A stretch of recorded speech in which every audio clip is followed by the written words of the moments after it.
그리스도를 주로 섬기는 신앙인들로서 이 시대의 최대의 이슈는 무엇일까? 현재 한국 교회가 안고 있는 최대의 이슈는 무엇인가? 그것은 단연 영적 계승의 문제입니다. 사실 다른 모든 이슈들의 우선에서 우리가 당면한 최대의 문제는 영적 계승의 문제예요. 우리가 가진 신앙을 다음 세대에 어떻게 물려줄 것인가 라고 하는 문제입니다. 그런 의미에서 우리 시대는 영적 위기의 시대입니다. 한국 교회의 미래를 생각하면 더더욱 그런 것 같습니다.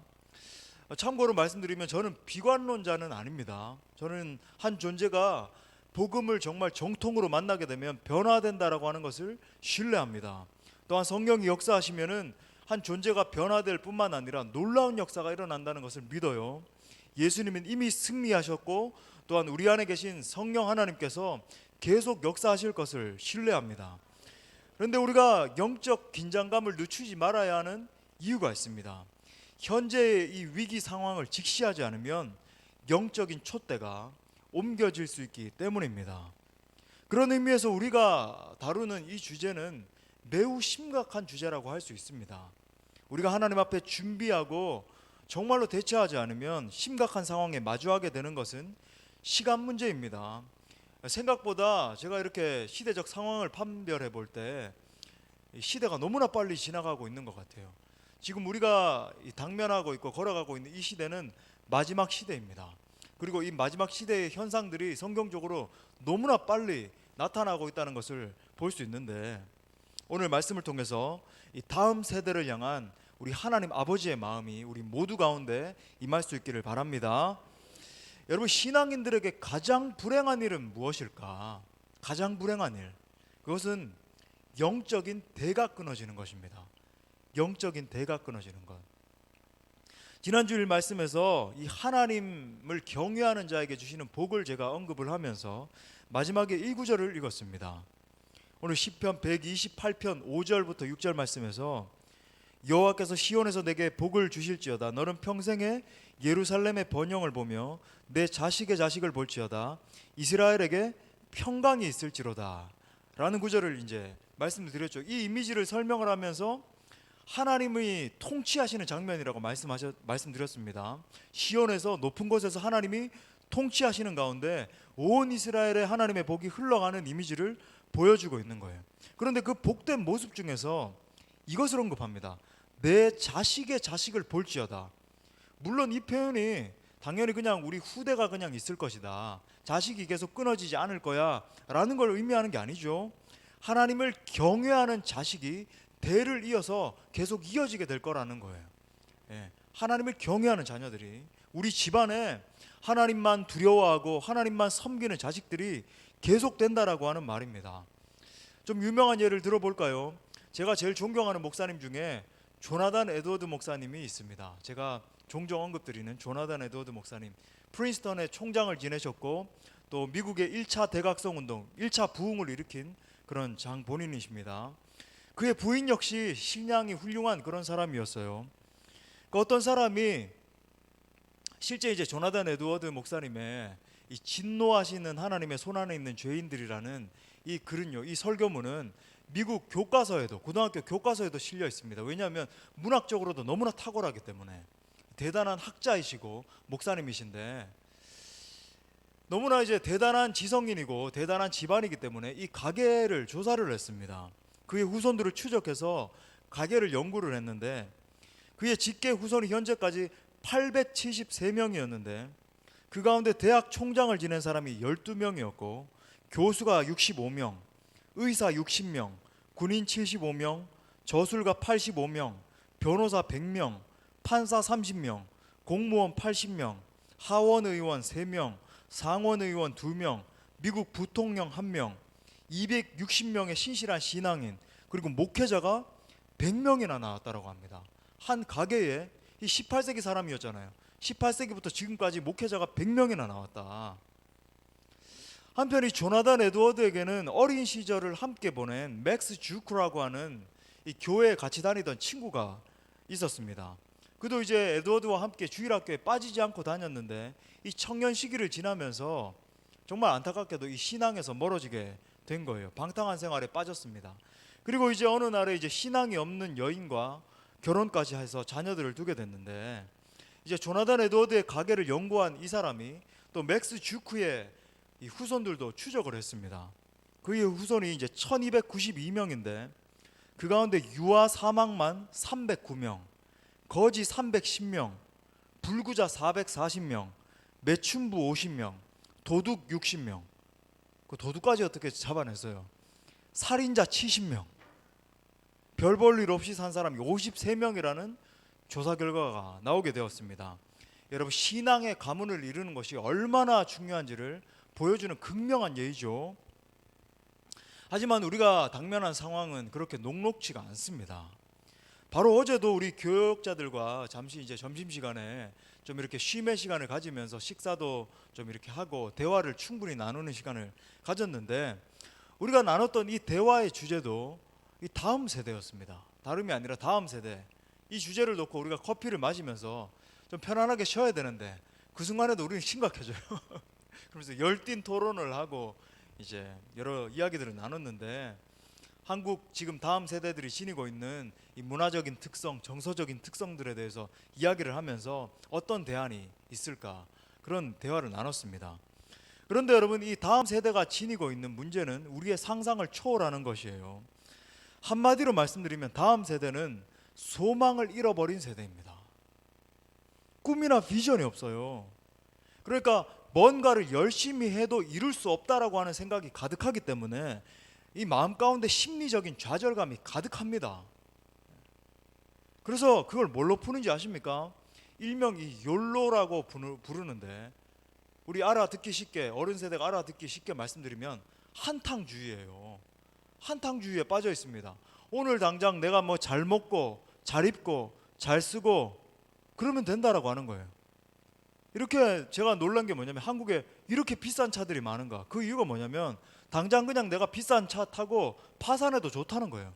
집은 그냥 뭐 조그만 단칸방 살이 하더라도 뭐 좋은 차 끌고 독일 차 몰고 그래야 된다라고 하는 거예요. 미래에 대한 준비가 없는 겁니다. 오늘 그냥 멋지게 한번 살아보면 그만이다. 그러면서 동시에 이들은 두려움과 외로움에 떨고 있습니다. 그래서 여러분, 이 젊은 세대가 빠지고 있는 게 뭔지 아십니까? 각종 중독이에요. 중독 현상이 심각합니다. 성중독, 게임 중독, 오락 중독, 마약 중독. 여러분, 제가 말씀드렸지만 이 버닝썬 사태, 그죠? 이건 굉장히 일부예요. 그러니까 뭐 연예인들이 뭐 이런가 싶을 정도인데, 여러분 그게 아닙니다. 여러분, 이 젊은 세대를 대변해주고 있어요. 술 중독, 컴퓨터 스마트폰 중독, 하루에 5시간씩 한대요, 이 스마트폰은. 음악 중독, 하루 종일 꽂고 다니고, 차가 쌩쌩 지나가는데도 이거 꽂고 다니잖아요. 참 대단한 영성을 지니고 있는 것 같아요, 그죠? 스포츠 중독, 하루 종일 스포츠 보고 팀 다 외우고 있고 뭐 멤버들 다 외우고 대단해요 아주. 그 시간에 성경을 봤으면은 아브라함의 족보를 다 외웠을 것 같아. 특히 지금은 성의 노예 시대라고 해도 과언이 아닙니다. 여러분, 이 성 중독이요, 심각해요. 10대들의 임신과 이 유산율은 상상을 초월합니다. 또 매해마다 국내에 이 젊은 층들이 새로 이제 에이즈를 지닌 이 보균자가 발병이 되는 게 약 1000명씩 증가하고 있대요. 한마디로 기하급수적인 겁니다. 1000명씩 젊은이들 사이에서. 여러분, 그렇다면 교회의 실정은 어떤가? 지난번에도 언급했지만 한국 교회에서 주일학교가 남아있는 이 교회가 40%가 되지 않는다고 합니다. 몇 해 전에 보고된 한국 교회에서 주일학교가 차지하는 이 비율의 변화는 정말 심각한 정도인데, 부흥이 일어나던 시기인 이 1987년에는 주일학교 성도들이 한국교회 전체 평균입니다. 약 50%에 육박했다라고 해요. 그런데 2004년에는 27%로 감소합니다. 그리고 2015년에는 20% 미만으로 감소했고, 이대로 가면은 2030년에는 주일학교 성도들이 7.5%대로 떨어진다라고 그래요. 한마디로 말하면 뭘 말합니까? 한국 교회에 미래가 없다라는 겁니다. 한국 교회에 미래가 없어요. 7.5%면 뭐 10년, 20년만 가면 여러분 텅텅 빈다라고 하는 거예요. 영국 교회 여러분 머지 않았습니다. 지금 우리 교회는 영아부부터 고등부까지 최대로 잡았을 때, 최대 많이 오는 주일 이렇게 잡았을 때 주일 출석 인원이 약 120명에서 130명 정도가 됩니다. 그리고 이제 예배에 참석하는 청년들까지 이제 최대로 잡았을 때 약 200명 가까이가 돼요. 어떤 면에서 이것도 정말 이 시대 상황을 고려할 때 정말 감사한 일이고 좀 이렇게 하나님 앞에 기적 같은 일이라고 말씀드릴 수 있습니다. 하지만 여러분, 우리 교회 상황만 생각하면서 안주해서는 안 되겠죠. 전체 한국 교회 상황은 가히 절망적입니다. 왜냐하면 다음 세대 아이들이 한국 교회의 내일이기 때문입니다. 여러분, 성경 말씀 중에 가장 우울하고 가장 슬픈 말씀이 어떤 말씀일까요? 저는 사사기 2장 10절 말씀이라고 생각을 해요. 우리 같이 한번 읽어보겠습니다. 시작.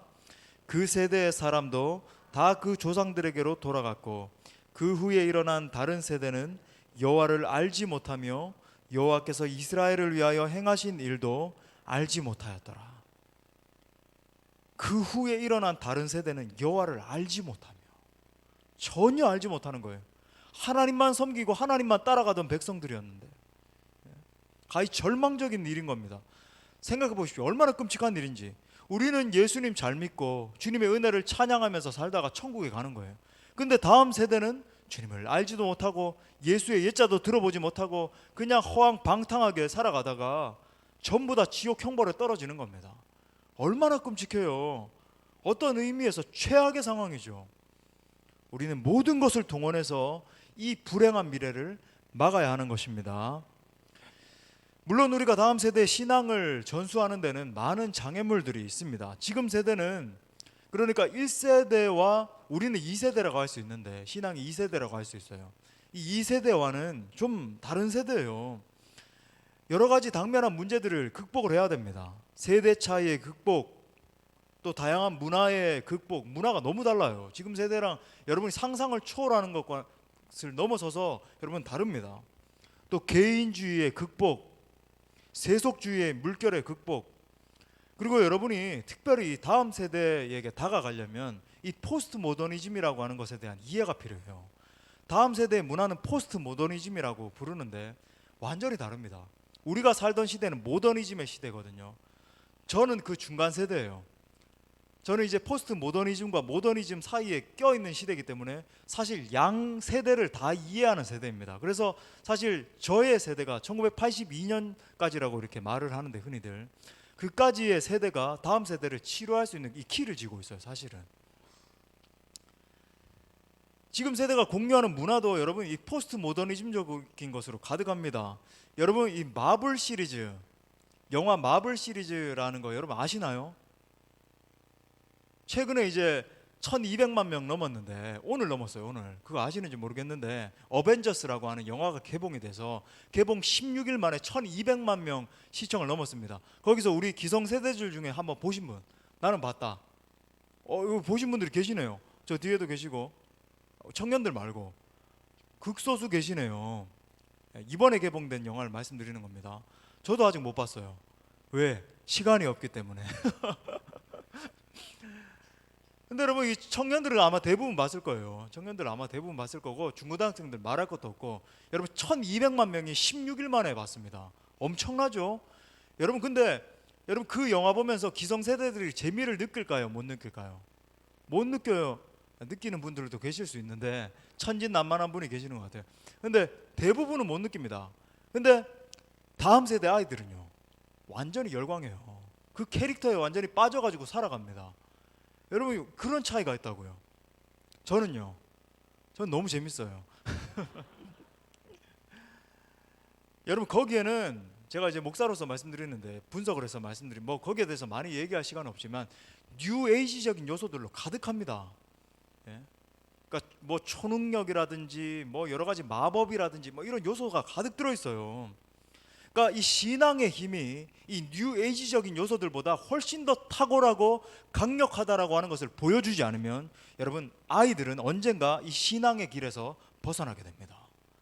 왜? 이 문화의 힘이 너무나 강력하기 때문에.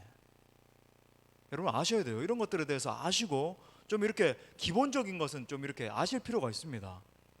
자, 그렇다면 질문, 우리에게는 정말로 소망이 없는가? 우리는 소망이 없는가? 그렇지 않습니다. 길이 보이지 않을 때는 항상 성경으로 돌아가야 됩니다. 자, 항상 하나님의 말씀에 답이 있는 거예요. 자, 성경은 우리에게 다음 세대 신앙 전수를 위한 교육 원리를 제시하고 있습니다. 자, 오늘 본문을 통해서 하나님이 제시하신 이 원리들을 배우고 마음에 새기고 순종하시기를 바랍니다. 먼저 다음 세대에 무엇을 가르쳐야 하는가? 그래서 오늘 본문 4절부터 6절에 나와요. 4절부터 6절 다시 한번 우리 지난주에도 제가 언급한 본문이죠. 읽어보겠습니다. 시작. 이스라엘아 들으라.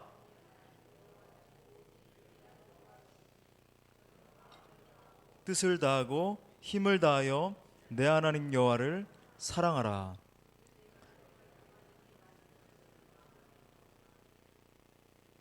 네, 5절까지. 자, 우리가 다음 세대에 무엇을 가르쳐야 합니까? 그것은 바로 한마디로 말하면 하나님 사랑이에요. 너는 마음을 다하고 뜻을 다하고 힘을 다해서 내 하나님 여호와를 사랑하라.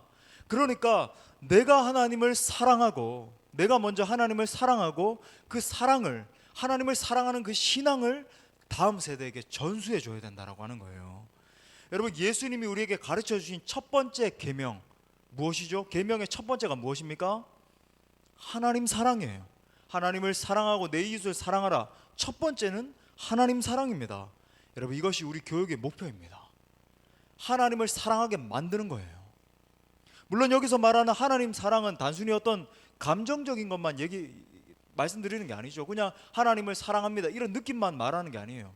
혹은 어떤 지식적인 측면만 또 제가 말씀드리는 것도 아닙니다. 우리는 전 인격을 다해서 하나님을 사랑해야 되는 거예요. 여러분, 이 신앙을 물려줘야 됩니다. 다시 말해 다음 세대 신앙 전수의 목표가 뭐냐면 자녀들로 하여금 우리 하나님을 믿고 하나님을 사랑하도록 만드는 것입니다. 여러분, 우리 각자가 이 비전에 완전히 사로잡혀야 돼요. 그냥 적당히 목사님이 이렇게 말씀하시니까 이게 아니라 어떻게 하면 다음 세대 아이들을 하나님을 사랑하게끔 만드는가. 여러분, 이 비전에 완전히 사로잡히셔야 돼요. 우리 교사 여러분도 교육하시면서 어떻게 하면 이 아이 한 명 한 명을 하나님을 사랑하게끔 만들 수 있는가. 여러분, 여기에 골몰하셔야 되고 몰입하셔야 되고 완전히 이 비전에 사로잡히셔야 돼요. 부모 여러분들 말할 것도 없고. 할렐루야. 그렇다면 어떻게 할 것인가? 간단하게 오늘 본문에서 세 가지 원리만 살펴보겠습니다. 자, 첫 번째 신앙 계승의 원리는 뭐냐면 한번 따라해 보겠습니다. 내가 먼저 하나님의 사랑을 경험하라. 여러분, 첫 번째 신앙 계승의 원리는 경험의 원리입니다. 경험의 원리. 내가 먼저 하나님을 사랑하는 걸 경험하는 거예요. 체험하는 겁니다. 본문 2절 말씀 한번 보세요. 2절에 보면 신앙 전수의 4대가 나옵니다. 제가 한번 읽어드릴게요. 한번 자세히 한번 유념해서 보세요. 곧 너가 나오죠. 내 아들과 내 손자들이 평생에 내 하나님 여호와를 경외하며 내가 모세입니다. 너희에게 명한 그 모든 규례와 명령을 지키게 하기 위한 것이며 또 내 나를 여호수아 세대요 장구하게 하기 위한 것이라. 자, 저를 보십시오. 본문에 나오는 4세대가 무엇입니까? 첫 번째는 나의 세대예요. 지금 말하고 있는 화자인 모세입니다. 모세의 세대. 두 번째 세대는 뭐예요? 너의 세대예요. 지금 말씀을 받고 있는 가나안을 정복해야 되는 여호수아의 세대입니다. 다시 말하면요, 이 말은 우리 세대를 말하는 거예요. 지금 우리 세대를 향해서 말하고 있는 겁니다. 세 번째 세대는 뭐죠? 내 아들의 세대예요. 네 번째 세대는 내 손자까지 언급을 합니다. 그죠? 모세의 관심이 지금 4대에 걸쳐서 있음을 보여주고 있는 거예요. 특별히 여러분, 오늘 명령을 받고 있는 세대는 어떤 세대인가? 이 세대인 지금 우리가 듣고 있는 청자인 여호수아의 세대입니다. 6절에 보면 이렇게 말합니다. 오늘 내가 내게 명하는 이 말씀을 너는 마음에 새기고 라고 말합니다. 지금 여기서 말하는 너는 여호수아와 그의 세대를 일컫는 말이죠. 자, 저를 보십시오. 한마디로 말하면 너의 세대가, 너가 하나님의 사랑을 먼저 경험해야 된다라고 하는 거예요. 너의 세대가 하나님의 사랑과 복음의 능력을 경험해라 라고 하는 거예요. 모세의 관심은 제일 먼저 너의 세대, 여호수아의 세대에 있는 것입니다. 이 말이 무슨 말입니까? 하나님의 1차적인 관심은 너의 세대, 즉 부모 세대인 우리 세대에 있다라고 하는 거예요. 우리가 먼저 경험하지 않고는 다음 세대의 미래는 없는 것입니다. 여러분, 우리가 먼저 하나님의 그 사랑을 경험하지 않고는요, 다음 세대의 미래는 없어요. 우린 자꾸 다음 세대 이야기하면서 우리는 하나님의 사랑을 경험하지 않은 거예요. 아직까지 나는 신앙이 견고하지 않은 겁니다. 제가 만나서 대화해보면 알잖아요. 너무나 연약하기 짝이 없는 걸요. 강력한 믿음의 세대가 아닌 겁니다. 내가 먼저 하나님의 사랑에 붙들림 바 되지 못했는데 여러분, 어떻게 신앙을 다음 세대에 전수할 수 있겠냐는 거예요. 다시 한번 기억하십시오. 신앙 전수의 궁극적인 원인은 나의 신앙의 실패에 있다는 것을 여러분 기억하셔야 돼요. 현대 젊은이들의 실패는 다름이 아니라 아버지와 어머니 세대의 실패에 있는 겁니다. 여러분, 현대 젊은이들이 가지고 있는 한 가지 분명한 딜레마가 무엇인지 아십니까? 그것은 배울 만한 어른이 없다는 거예요. 하나같이 이야기합니다. 배울 만한 어른이 없다. 롤 모델이 없다. 본받을 만한 사람이 없다. 지도하고 품에 안아줄 사람이 없다. 사실 여러분, 젊은이들도요, 아무 생각이 없는 게 아닙니다. 젊은이들도 정말 보길 원해요. 내가 정말 저 사람을 본받고 따라가고 싶은 사람, 정말로 우리를 이해하고 정말 사랑으로 가슴으로 끌어안아줄 사람, 정말 저 사람을 보면 저 사람이 제시해주는 저 길을 따라가고 싶다, 그런 사람 여러분 만나고 싶어요. 생각이 없는 게 아니라니까요. 기성세대들은 그렇게 이야기를 해요. 생각이 없는 것 같아. 그냥 평안만 바라는 것 같아. 뭐 욜로? 그런 생각을 하다니 정말 생각 없는 다음 세대. 여러분, 그렇지 않아요. 이들도 고민하고 이들도 여러분 깊은 절망 가운데서 생각을 합니다. 정말 보길 원해요. 그 누가 없는가? 정말로 그 사람에게 꽂혀서 필 꽂힌다 그러잖아요. 우리 세대들이 필 꽂혀서요, 그들을 따라가는 그 사람을요 붙잡길 원해요. 근데 그런 사람이 없는 거예요. 그래서 여러분, 우리 세대가 성령 충만한 세대가 되는 것이 무엇보다 중요합니다. 여러분, 각자가 하나님의 사랑으로 충만한 사람이 되는 거예요. 여러분, 각자가 하나님의 사랑을 흘려보내는 것을 보여주는 것이 중요합니다. 특별히 여러분 각자가 성령으로 충만한 부모가 되는 것이 너무나 중요한 거예요. 지난주에 제가 말씀드렸듯이 부모의 영향력은 절대적입니다. 보는 거죠. 부모가 하나님을 어떻게 섬겼는가를 관찰하면서 그 자녀들은 그 신앙을 그대로 본받게 되어 있습니다. 한번 따라합시다. 내가 먼저 영적인 롤 모델이 되겠습니다. 내가 먼저 성령 충만한 사람이 되겠습니다. 저의 예를 좀 들어볼까요? 저는요, 저희 어머니의 신앙을 보면서 자랐어요. 어릴 때부터 저희 어머니가 어떻게 하나님 앞에 나아갔는지, 하나님 앞에 반응했는지를 목격하면서 보면서 자랐습니다. 어머니의 기도하시는 모습, 어머니께서 교회를 섬기시는 모습, 어머니가 성도들과 다른 이웃들과 관계하시는 모습, 어머니가 설교하시는 모습, 어머니가 가르쳐 주신 여러 가지 신앙들의 이 교훈들을 듣고 보고 배우면서 자랐습니다. 저는 정말 잊혀지지 않는 학창 시절에 선명한 기억이 있어요. 저희 이제 고향 교회에서 어머니와 함께 기도하시던 이 기도팀들이 있었습니다. 소위 이 기도가 센 권사님들 그룹이 있었어요. 이 권사님들이요, 매일 밤마다 빠지지 않고 밤마다 하나님 앞에 기도를 하셨어요. 저는 이제 지난번에 한번 말씀드렸냐면 중학교 1학년 때부터 고등학교 3학년 때까지 하루도 빠짐없이 어머니 말씀에 순종을 해서 이제 학교 다 끝나고 나면, 심지어 고등학교 때 야간 자습 12시에 끝나고 나도 교회에 가가지고 1시간씩 기도를 하고 갔습니다. 하루도 빠진 적이 없어요. 근데 이제 그날 밤마다 이제 이 어머니와 또 그 기도팀들 몇 분 계셔, 한 대여섯 분 같이 모여서 이렇게 기도하시는 소리를 들었는데, 그 사운드를 들으면요 마치 장풍 발사하는 것 같은 뭐 그런 소리를 뭐 슉슉슉슉 막 그래요. 막 방언도 하시고. 근데 서로 이렇게 띄엄띄엄 앉아 계시지만 서로 이제 영적으로 공감을 굉장히 하신대요. 그러면서 막 무슨 장풍 발사하는 소리 같은 게 막 들려요. 막 샥샥 막 이러면서. 저는 맨 뒷자리에 앉아서 너무 피곤해 쪄들어서 이제 공부하다가 이렇게 왔지만 그 소리를 듣고 자랐어요. 어떻게 하나님 앞에 간절함으로 이 부모님들이 기도하셨는지 저를 봤습니다. 놀라운 것은 그 모습을 그대로 본받고 있는 제 자신을 발견하게 된다는 거예요. 그대로 따라하고 있는 겁니다. 여러분 기억하세요. 여러분이 영적인 롤 모델이 되면 다음 세대가 그것을 그대로 따라하게 될 것입니다.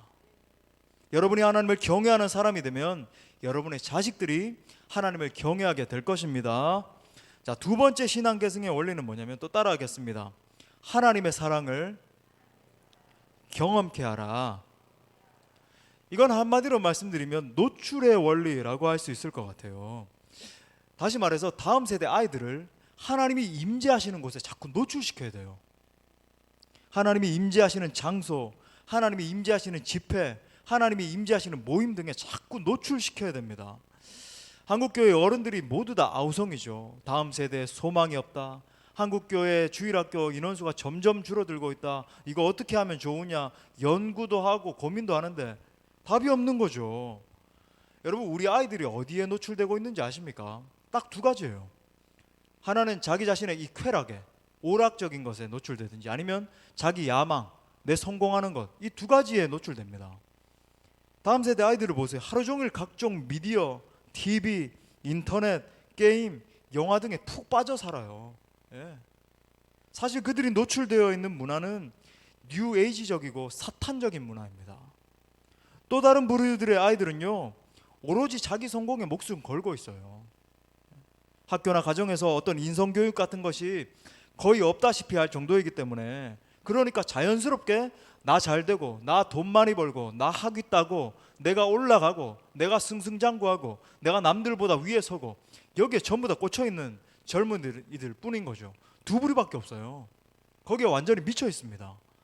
다음 세대 아이들이. 정작 근데 걱정을 하면서 그들의 시선을 돌려놓지 못하고 있는 실정인 거예요.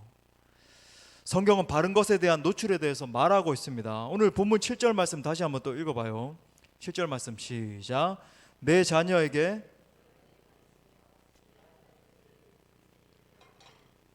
누워있을 때든지 일어날 때든지 이 말씀을 강론할 것이며. 여러분, 여기서 핵심은 부지런히 가르치며입니다. 이거 영어로 이제 sharpen이라고 하는데, 히브리어 원뜻이 뭐냐면 날카롭게 하다, 찌르다 라고 하는 말이에요. sharpen, 더 날카롭게 막 만드는 겁니다. 말씀을 계속 가르치되 아이들의 심령을 찌를 때까지 가르치라는 거예요. 아이들의 심령을 찌를 때까지 말씀을 가르치면서 이 말씀의 능력이 아이들의 삶을 완전히 변화시킬 때까지 그렇게 가르치라는 겁니다. 그러니까 여러분, 우리는 어떻게 가르치고 있죠? 적당히 가르치고 있는 거예요. 적당히. 근데 그게 아니라 아이들의 심령, 이 말씀이 날카로워져서 송곳처럼 아이들의 심령을 찌를 때까지. 예. 이어서 뭐라 그러냐면, 집에 앉았을 때든지 길을 갈 때든지 뭐 누워 있을 때든지, 이게 뭐냐면 우리 식으로 말하면 교회에 있을 때든지 집에 있을 때든지 학교에 있을 때든지 학원에 있을 때든지 아니면 무슨 각종 미디어 컨텐츠들을 통해서든지 계속 하나님의 말씀에 아이들을 노출시키라는 겁니다. 여러분, 그래서 아이들은요, 여러분 기억하셔야 돼요. 반드시 주일 성수 시키셔야 돼요. 제가 지난 주일에도 말씀드렸지만 반드시 금요 성령 집회에 여러분 아이들 강권해서 데려 나오셔야 됩니다. 당장 요거 한 2-3시간 공부하면 성적이 더 올라가겠지, 그럴 수 있겠죠. 여러분, 근데 신앙을 위해서 조금 포기하는 거예요. 뭐 이 정도 대학 갈 수 있는 거 조금 낮은 대학 가면, 여러분 어때요? 사람의 인생이 그걸로 결정되지 않는다라고 하는 거 여러분 아시잖아요. 여러분, 수련회 있을 때마다 보내셔야 됩니다. 저는 날마다 우리 학생부 친구들을요, 제가 학생 때 날마다 제가 먼저 강권해서 데려가던 그런 사람이었어요. 증인들, 제 후배들 많이 있습니다. 제가 날마다 막 강권해가지고 같이 막, 야, 여호와를 경외하는 것이 지식의 근본이야 막 그러면서 데려가고 굴복시키고 막 그래가지고 수련회 인원 채워놓고, 학생 때부터 저는 그랬어요. 여러분, 집에서도 부모님들이 아이들과 함께 손 붙잡고 같이 말씀 묵상하셔야 돼요. 아니면 뭐 좀 부끄러우면 따로 묵상해서 같이 나눔이라도 하든지. 여러분, 그 신앙을 보는 거죠. 그래서 소위 말씀이 아이들의 마음과 생각을 지배하게 해야 돼요.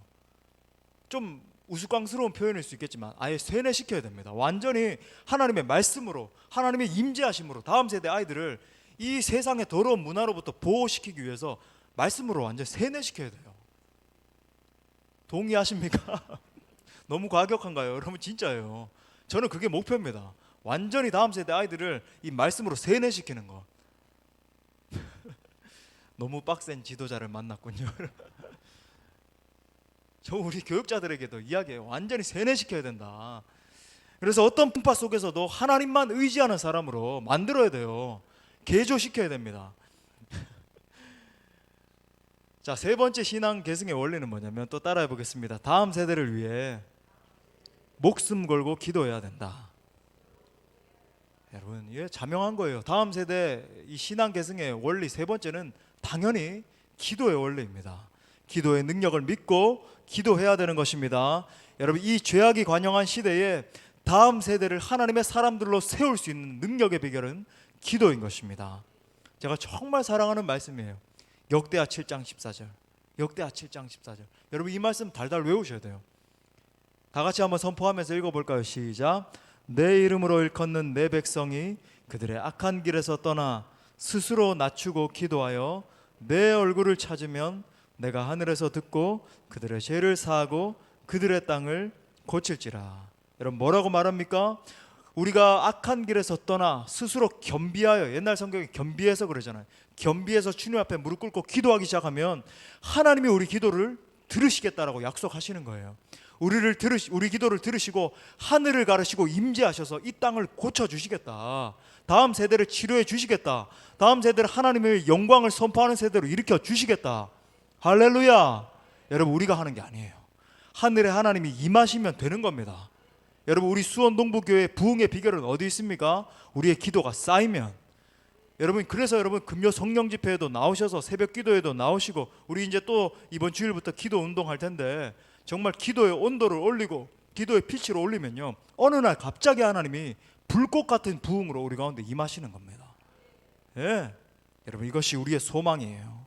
다음 세대를 붙들고 목숨 걸고 기도하기 시작하는 겁니다. 여러분, 다음 세대가 일어날 수 있다면 내 목숨 하나 안 걸겠어요? 아멘입니까? 예. 여러분, 지금 이 시대는 절대적인 하나님의 은혜가 필요한 시대인 것입니다. 여러분, 우리가 기도하면요, 정말 이 골리앗 같이 보이는 이 다음 세대 상황, 정말 무너지지 않을 것 같은 이 상황, 절망밖에 보이지 않는 그 상황 가운데 여러분, 다윗과 같이 우리가 일어서는 역사가 일어나게 되는 것입니다. 말씀의 결론을 맺겠습니다. 사랑하는 여러분, 우리가 일어나지 않으면 한국교회의 내일은 없습니다.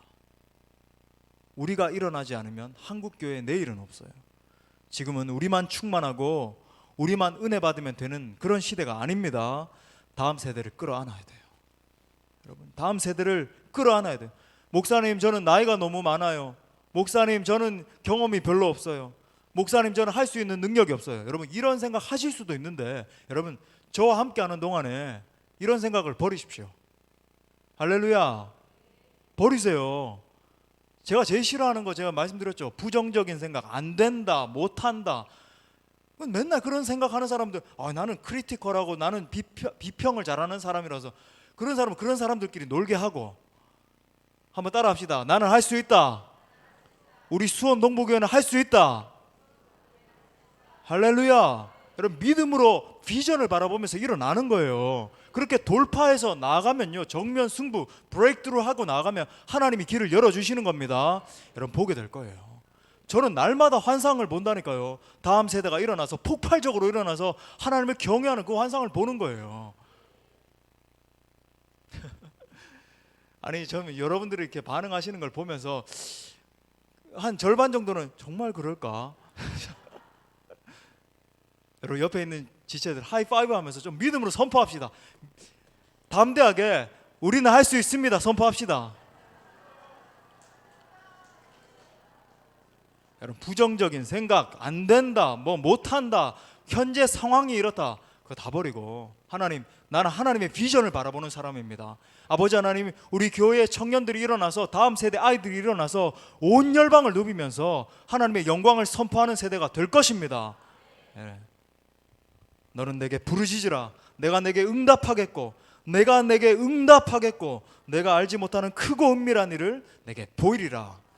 우리가 부르짖고 나아갈 때에 하나님이 우리 가운데 큰 일을 행해 주실 줄 믿습니다. 우리 좋으신 하나님 앞에 영광의 박수 올려드리겠습니다.